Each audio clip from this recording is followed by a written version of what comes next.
What's up, guys? In this video, I'm going to show you how to scale ads if you're working on a budget. If you're an online coach, content creator, or entrepreneur, and you're thinking, man, I need to start scaling with ads, I want to show you a quick training to help you understand the very principles that govern creating ads, but then also the things that you need to do to scale on a budget. If you don't know me, my name is Coach BJ, and I went from working a full-time job that I hated to now making more than $30,000 a month in a coaching program that I started, and I had no idea about coaching, ads, or any of the sort. And so what I want to show you today is how we were able to take $0 a month and then use it to make more than $30,000 to $40,000 a month consistently, okay? I want to show you all these pitfalls that I made myself in scaling these campaigns and the things that you can do today, implement today, whether with our help or without, in order to start your ads journey today, okay? Before you start scaling ads, I'll break out my trusty laser printer. Before you start scaling ads, you first have to have a funnel, okay? The two primary funnels in our program are what we call the IG scale funnel and then the YouTube scale funnel, okay? And these ads, essentially, they drive traffic to your content, and they allow people to have conversations in your DM. Again, some people think of ads as this magical thing, when ultimately an ad is only driving people to the existing structure, business, and content that you have within your business. So my first tip for those of you who are just starting out, make sure that you're providing great value content for your clients. Otherwise, an ad is useless. It's only bringing a spotlight to what's already there and probably won't lead to the rest of this part. Another one of the funnels that we have is what's called the YouTube scale funnel.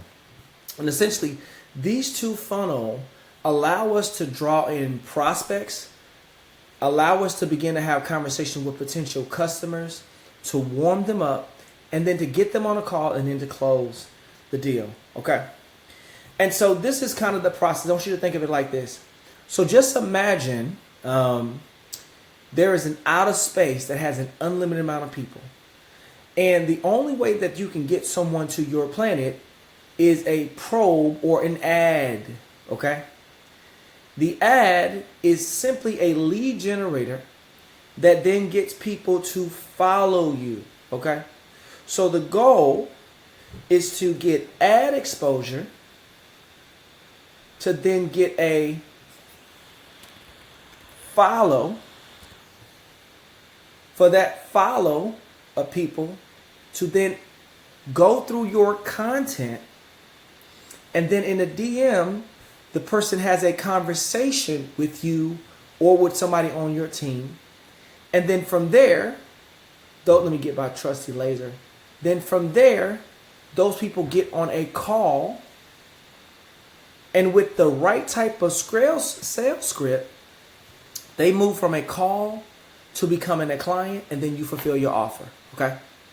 And so the concept of ads is essentially taking a cold audience of people who've never heard of you before to becoming someone who is curious about you and wants to date you, to somebody who wants to potentially engage you, and then you get married, okay? And too often what I see with coaches is they look at ads as something that can magically take a person that's cold to a conversion, when in reality, it's all the different systems in between that allow you to begin to get a new follower, okay? Let's talk a little bit about the niche here, and I'll draw something here. So when you are creating an ad, in some ways you want to develop a profile avatar, right? You want to develop a niche. And you don't want just an ad that goes out to everyone. You're going to have to define who it is that you're attempting to target, okay? Within your niche, you want three things. You want a niche, which means you're targeting a few people that are very specific. Maybe they're Christian, maybe they're female, maybe there's something of the sort. You're targeting people with money, right? Maybe they're business owners, they're people that have an ad budget. or something that qualifies them for money. And then you are targeting people with a pain, right? Pain is essentially the thing that hurts them that you have a clear A to B process on how to solve, okay?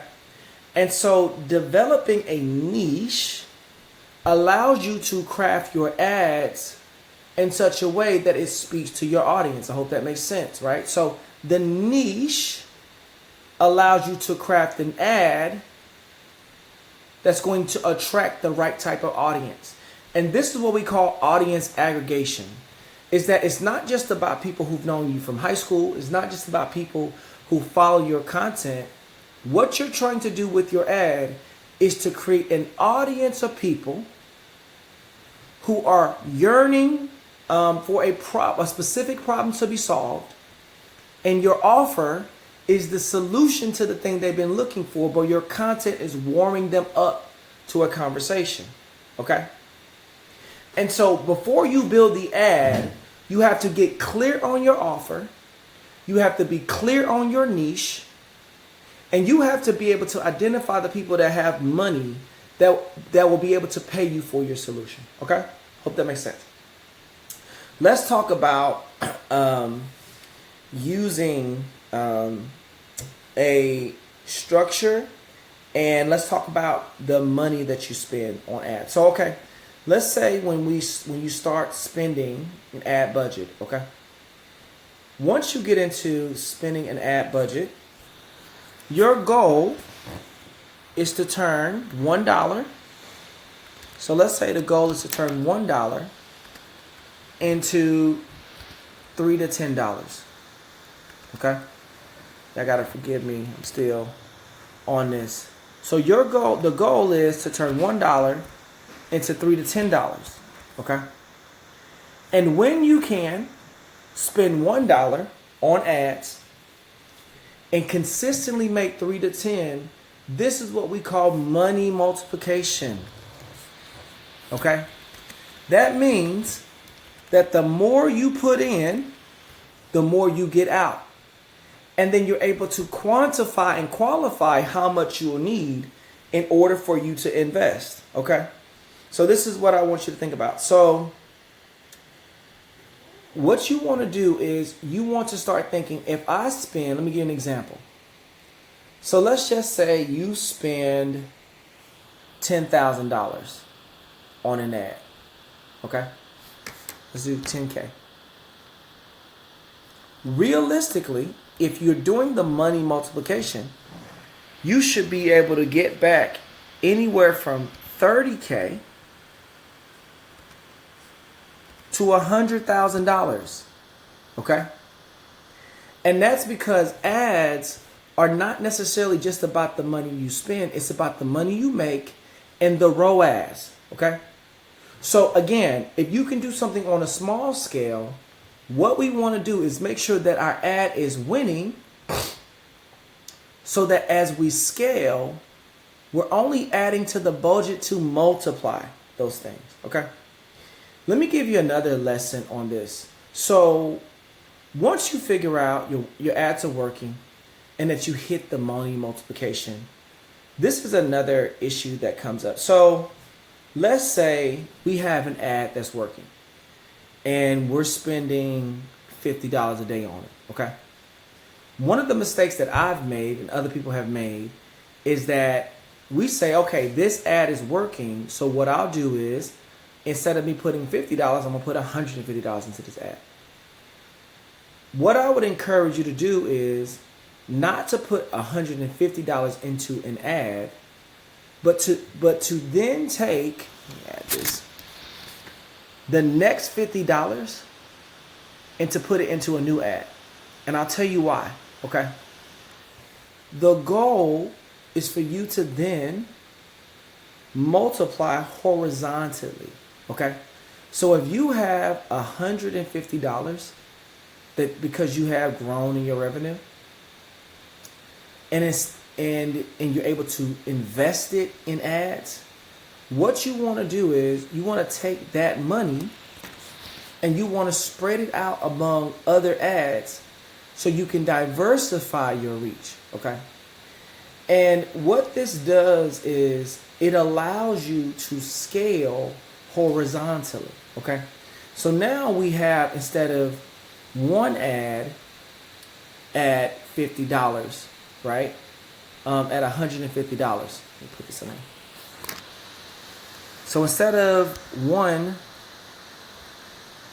at $150,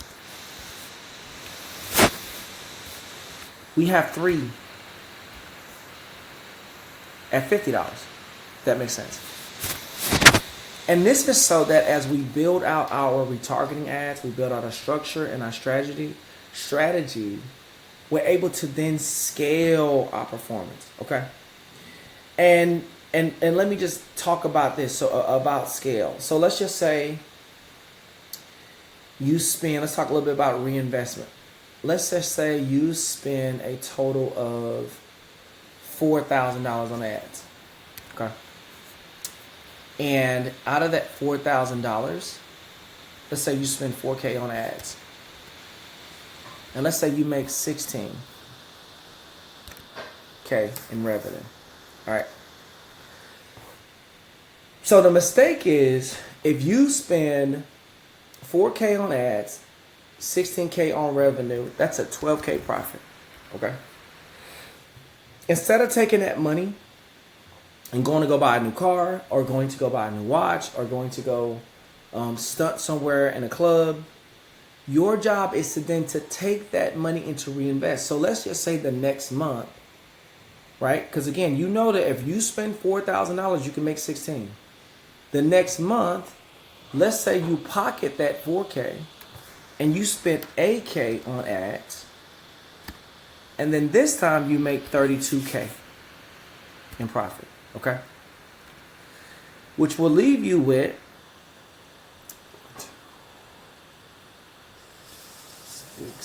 24K in revenue. Okay, does that make sense?